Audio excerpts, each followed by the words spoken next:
Hello YouTube, my name's Nero and today some Call of Duty Advanced Warfare and another episode of DNA Saturday, which is the weekly series here on my channel where subscribers send me in DNA bombs.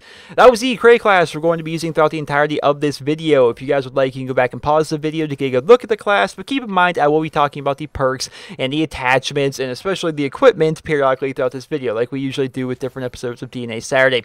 So what's going on here? First and foremost, the gameplay itself is actually sent in by a guy that goes by the name of Ghost Ninja 187. And we're getting a knife-only DNA bomb here on the map Riot, running around once again playing a little bit of uplink. So I think that's kind of cool, man. I think it's cool to see knife-only DNA bombs, knife-only chem strikes, knife-only Moabs, knife-only nukes, knife-only anything. It's interesting to see this kind of stuff, man, because you think about the very nature of being a knife-only player. You're effectively removing any and all range you have to be able to run around with essentially what is a throwing knife as well as a normal knife, and that's what you're going to be getting all of your kills with. That's what you're going to be doing everything with. It's kind of fun. It's interesting to see how differently these players have to play as compared to people that are using a submachine gun, as compared to people that are using a shotgun, like assault rifle, anything, right? It's interesting to watch that kind of thing, and we know how hard it is. I think we've all tried it at one point or another. I think we've all tried to become a knife-only player, and just for like a game or two, like I'm gonna run around knife this game, then you realize, crap, I just keep running into areas that are stupid, and I keep getting shot by people that are more than 5 feet away from me, which is very, very annoying.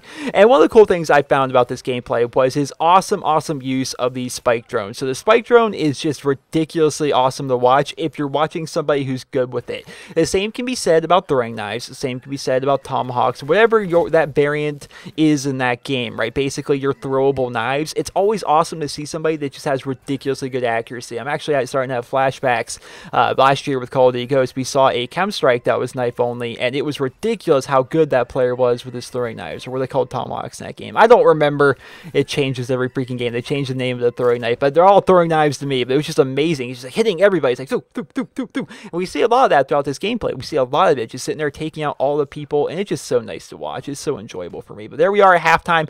Not a very good first half so far. 3-6. We're going to see if we can turn that around. We're going to see if we can turn this game around. But we're going to skip forward here towards the second half, where he's going to run in here. He's going to pick up 2 kills right away while taking a bunch of shots. There's a bunch of paint all over his screen, and he's going to turn out there. He's going to take him out. That's one of the things that's kind of cool about like shotgunning as well as knifing, is you have to make little plays like that. Run around the corner, wait for them to come, pop out real quick, anticipating them coming, get the close range kill on them. It's kind of a similar play style in the way, using a shotgun and using being like a melee only player. You know, it's kind of a similar thing. Drop down right here. It's gonna there he gets him.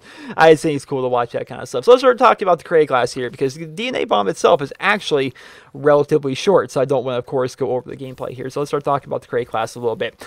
First and foremost, his primary weapon is a heavy shield. He has a heavy shield on his back throughout the entirety of his gameplay, which I don't know much about knifing only, but I would assume it would be a good idea, just by the very fact that it's harder to shoot you in the back, right? If you're running around trying to knife only, and you're always being exposed to people at all these different ranges, I think it'd be pretty nice to make it so it's kind of hard to shoot you from behind. I think it'd just be nice, so he's using the heavy shield as his primary weapon. His secondary weapon is the RW1 with a tactical knife. I suppose any secondary with a tactical knife would work out, but chances are you're probably going to want to have a tactical knife if you're going to be a melee-only player.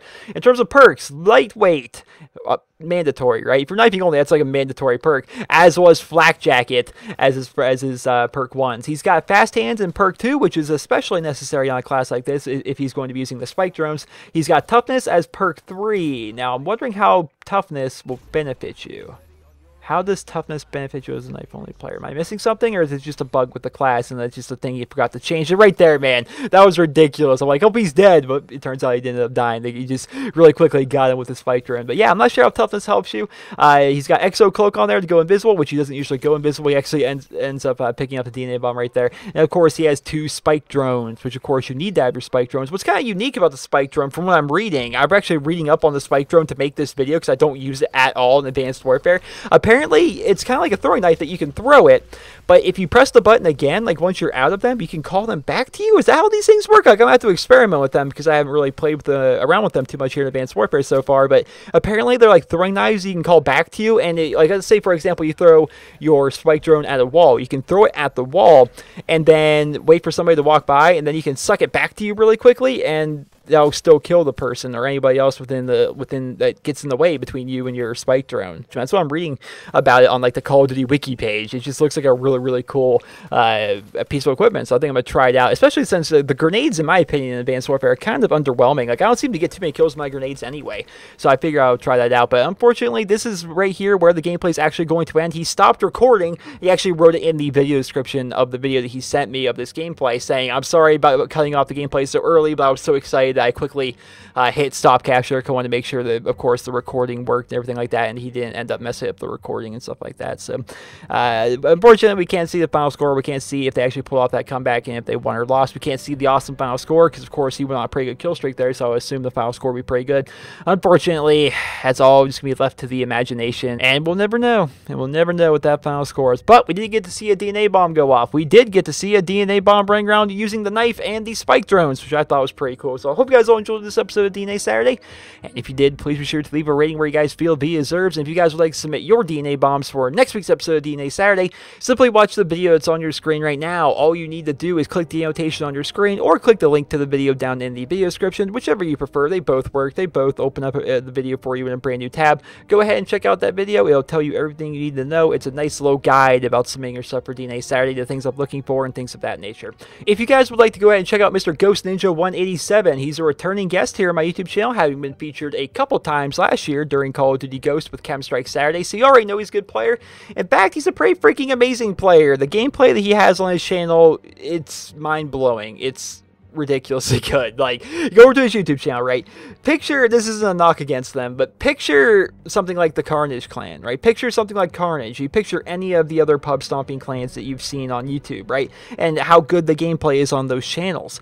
His gameplay is just as good, and it's only him posting to his own YouTube channel. It's ridiculous. The gameplay he's pulling up, 150 plus kill gameplays, DNA bombs all day left and right. It's just, he's got ridiculously good gameplay, and he makes pretty good videos. I've actually known about his channel for quite a long time now, ever since he was featured last year with Call of Duty Ghost. His gameplay just seems to get better and better and better and better. So be sure to go ahead and check him out if you're a fan of awesome gameplay, because he puts up some really good stuff on his YouTube channel. So I hope you guys all enjoyed this week's episode of DNA Saturday, and if you did, please be sure to leave a rating where you guys feel the video deserves. Hope you guys all have a wonderful day.